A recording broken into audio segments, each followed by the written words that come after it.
কিন্তু বিএমডিসি এই ডিগ্রি সম্পর্কে তখন পর্যন্ত ওয়াকিবহাল ছিলেন না যে এই ডিগ্রিটা কি কাজ করা হয়, এই ডিগ্রিটা কোন সাবজেক্টের মধ্যে থেকে আসে। ডক্টর খালিদুজ্জামান আমার সাথে পরিচিত দীর্ঘ সময়। আমি যখন খুলনা মেডিকেল কলেজের টিচার ছিলাম, সে আমার স্টুডেন্ট ছিল।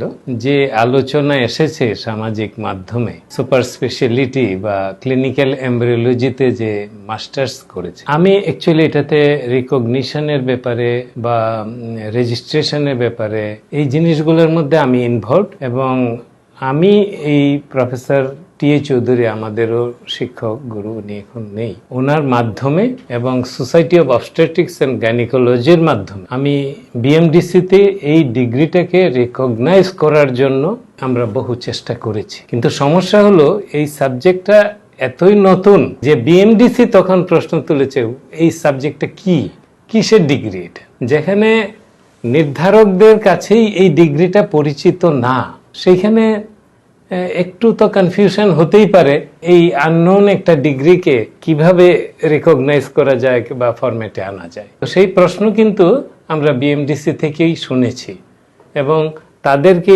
এইখানেও পদ দেওয়ার আগে আমরা বিএমডিসির মাধ্যমে এটাকে রেগুলারাইজ করা বা তাদের কগনিজেন্সে নেওয়ার জন্য আমরা চেষ্টা করেছি।